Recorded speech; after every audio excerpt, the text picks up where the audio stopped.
सारी संगत अभी आरती करेंगे। आरती के बाद बड़े प्रेम से प्रसाद लेना है, किसी ने धक्का मुक्की नहीं करना। सबके लिए प्रसाद जितने हम सदस्य होते हैं उससे 50 ज्यादा लेकर के आते हैं, लेकिन कई बार धक्का मुक्की में से कुछ लोग रह जाते हैं और जो चोरी से प्रसाद देते हैं वो सबसे बड़ा पाप है। और कई बार जो आयोजक होते हैं, बांटने वाले हैं या फिर पंडित जी हैं, उनसे वो देखा नहीं जाता और क्रोध के बारे में कुछ कहा जाता है तो उसका कोई फायदा नहीं है। सब ये हमारा अपना प्रोग्राम है, बड़े प्रेम से जो हमारा हिस्सा है भगवान की तरफ से वही दिया है। दूसरे का हिस्सा कभी लेना नहीं चाहिए। जो दूसरे का हिस्सा देता है वो प्रसाद नहीं है, वो पाप। इसलिए जो बिल्कुल प्रेम से प्रसाद लेना है आरती के बाद और प्रसाद से प्रेम से लेंगे। एक भी सदस्य बिना प्रसाद के नहीं जाएगा और जाएगा तो उसको प्रसाद से ऊपर की चीज हम देंगे, लेकिन धक्का मुक्की नहीं करते। इसे क्रोध भी आता है माताओं, और आयोजकों का जो मन है ना वो बड़ा खराब होता है।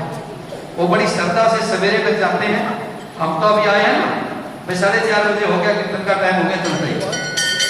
लेकिन जो आयोजन करने वाले हैं उनको कल की चिंता आज हो जाती है कि कल हमने कैसा काम किया।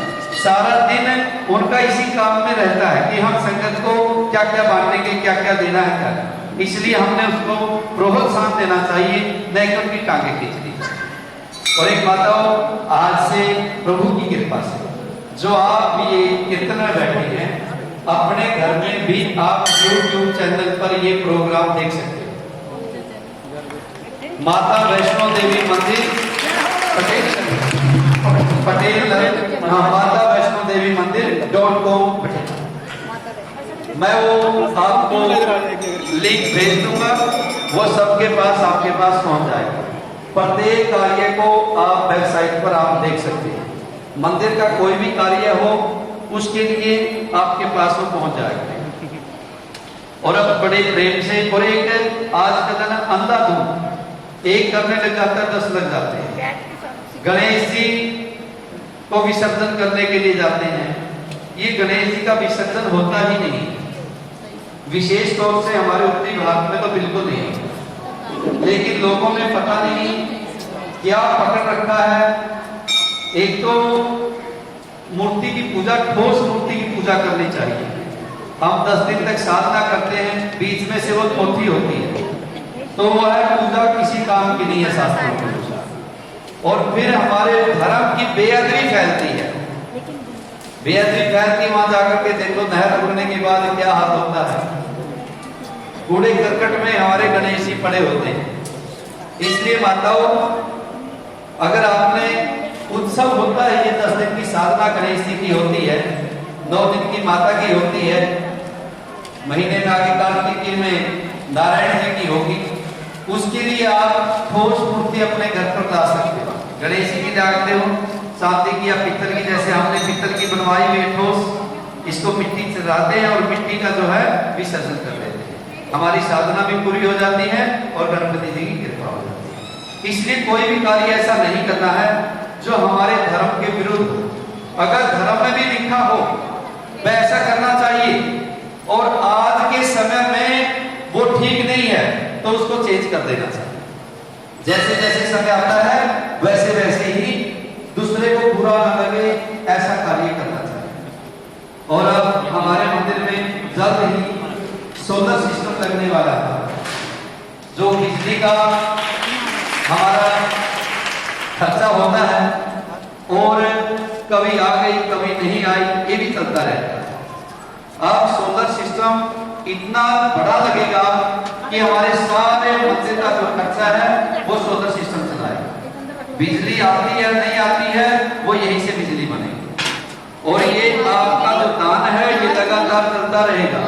इसलिए इसमें आपने चाहे थोड़ा दो चाहे ज्यादा दो, इसमें जरूर सहभागी बने। जल्द ही वो प्रोजेक्ट शुरू हो रहा है। और मर्यादा से कार्य करना है। अगर आपको कोई अच्छा नहीं लगता है किसी कार्य में, मंदिर में अच्छा नहीं लगता है, कोई पंडित जी से कुछ हो जाता है, तो बिल्कुल आप कह सकते हैं उसमें सुधार कर सकते हैं, ठीक है ना। तो कोई अपनी तरफ से कोई ऐसा ना हो कि मैं मर्यादा का उल्लंघन कर रहा हूं। कई बार वो देखते हैं एक प्रसाद ले लिया, वो पैक दूसरा ले लिया, वो बांटने वाले को पता है कि कितना किसने दिया, उसको क्रोध भी आता है, तो ऐसा कोई कार्य नहीं करता। और मैं सही बात बताऊं, कल का मुझे पता नहीं है, आज आप बठिंडा शहर में कहीं भी जाकर के पूछ लो कि सबसे बढ़िया मंदिर जो है कौन सा चल रहा है, आपके सामने 2 मंदिरों का नाम आएगा जिसके कारण आपको लगेगा कि हम वहां 2 मंदिरों में बहुत मर्यादा है। एक हमारा माता वैष्णो देवी मंदिर पटेल नगर, और एक दुर्गा मंदिर की भी प्रशंसा होती है, वहां भी ऐसा कार्य नहीं होता है। और हम यही चाहते हैं कि ऐसा ही सुचारू रूप से जो प्रशंसा है वो ऐसे ही मिलती रहे, और हमारा मंदिर जो है दिन दुगनी रात दुगनी प्रगति करता है। हम आरती करेंगे और कुछ बोलना है। हाँ, और 19 तारीख को 5 अक्टूबर को हमारा सालाना जागरण होता है। यहाँ हमारा जो मंदिर की प्रतिष्ठा हुई थी वो 5 अक्टूबर को हुई थी, लेकिन अब की बार 5 अक्टूबर को श्राद्ध है। श्राद्धों में माता का जागरण कई लोग कहते हैं कि नवरात्रों में ही करें, तो उस समय जब हमारे मंदिर की प्रतिष्ठा हुई थी 5 अक्टूबर 2008 को, उस समय 5वां नवरात्र था।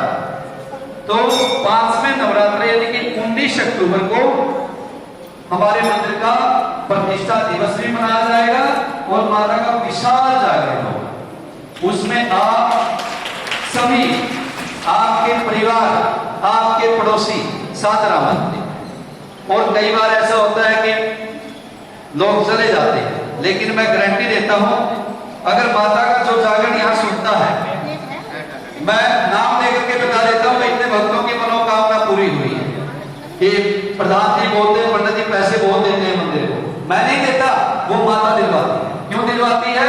क्योंकि उन भक्तों की मनोकामना पूरी होती है। और वो तो मेरे को बोलते हैं, पंडित जी हमारी ये मनोकामना पूरी होगी, कोई सेवा बता, तो सेवा में तुरंत ही मंदिर को पैसे की कह देता हूं, मंदिर में ये काम चल रहा है, आप ये करें, और वो भक्त करते हैं। ये सब माता रानी करने वाली है, माता रानी करवाने वाली है। श्रद्धा विश्वास से अगर हम पूर्ण जाकर सुनेंगे तो निश्चित रूप से 1 साल के अंदर जो मनोकामना जो आपके हित में होगी तो अवश्य ही पूरी होगी। तो माता का जागरण भी आपने पूरा सुनेगा। अब आरती करेंगे, आप सभी अपना अपना सिर ढकें और बैठे रहें, ठीक है।